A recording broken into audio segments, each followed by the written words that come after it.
Hey everyone, welcome back to Steve's View. Alright, before we jump into analysis, we need to start with what actually happened, not what people think happened.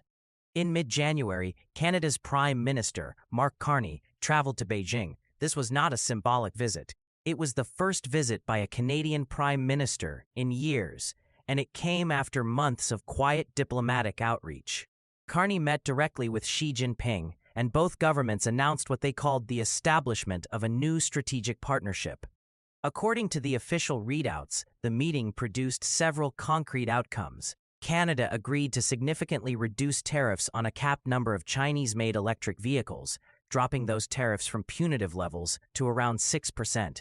China, in return, agreed to sharply reduce tariffs on Canadian canola, which had previously been raised to extremely high levels during periods of bilateral tension. Both sides also reaffirmed cooperation on energy, including discussions about expanding Canadian liquefied natural gas exports to Asia, as well as continued financial cooperation through currency swap agreements.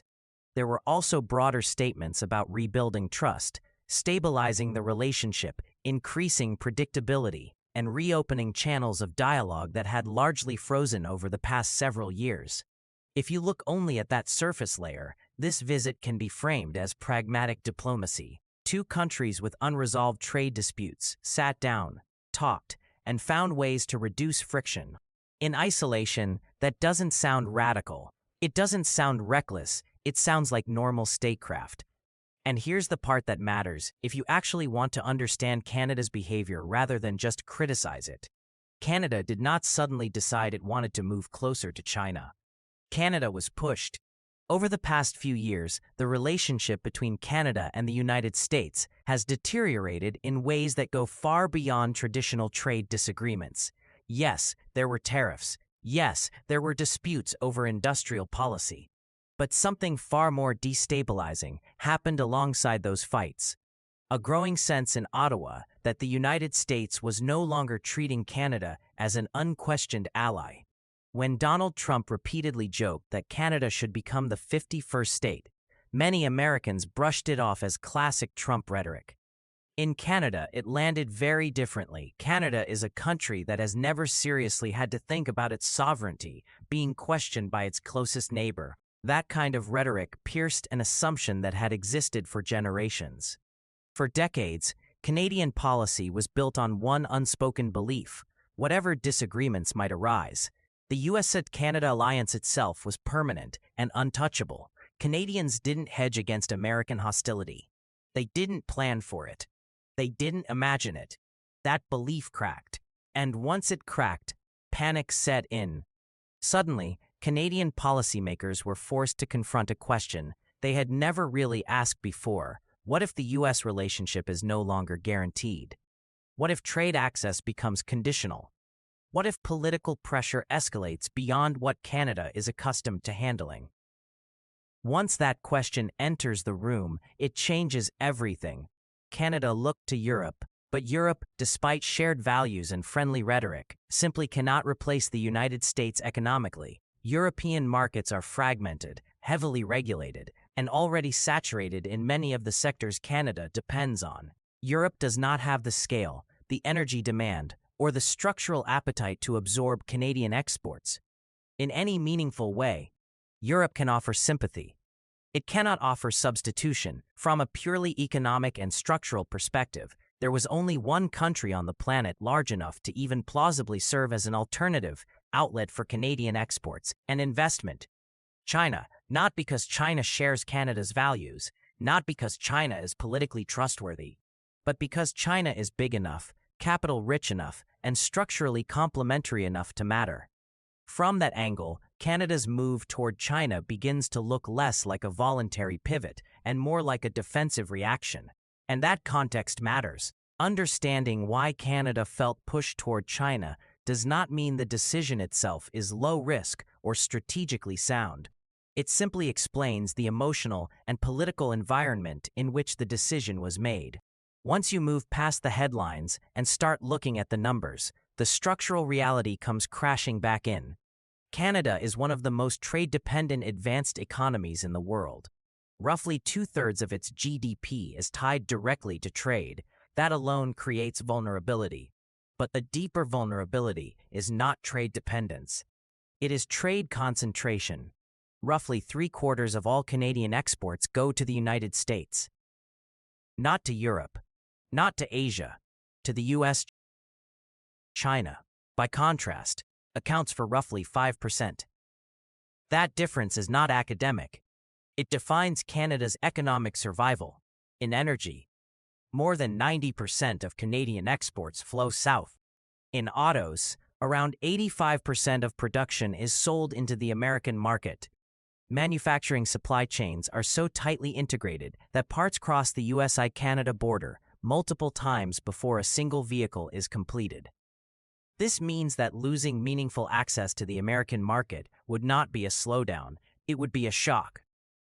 Plants would idle, supply chains would fracture, unemployment would rise rapidly.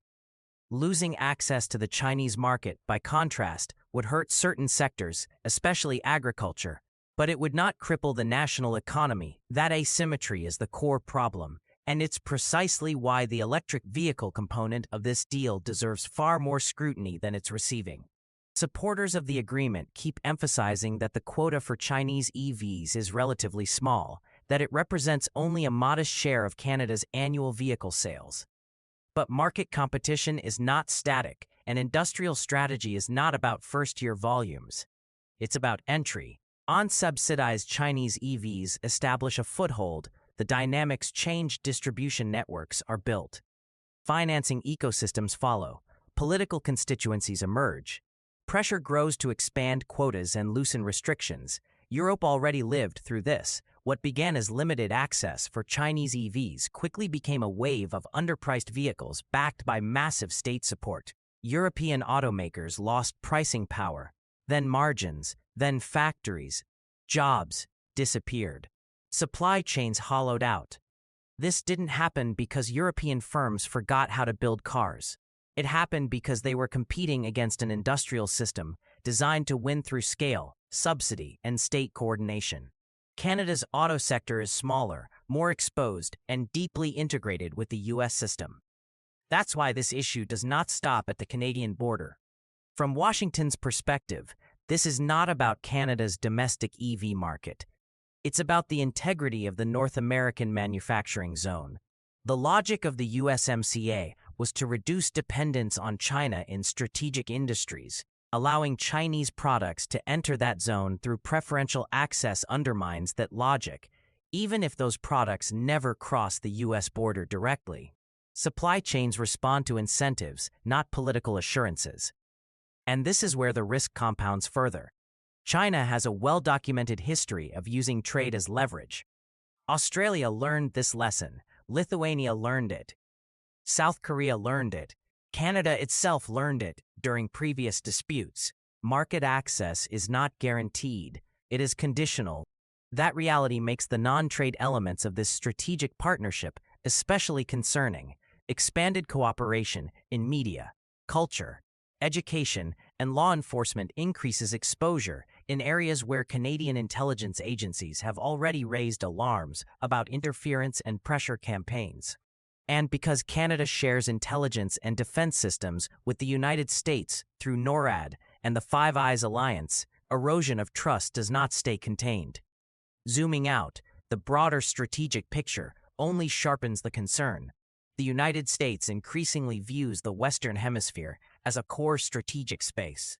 Chinese influence in Latin America, the Arctic, and near-us borders is already sensitive.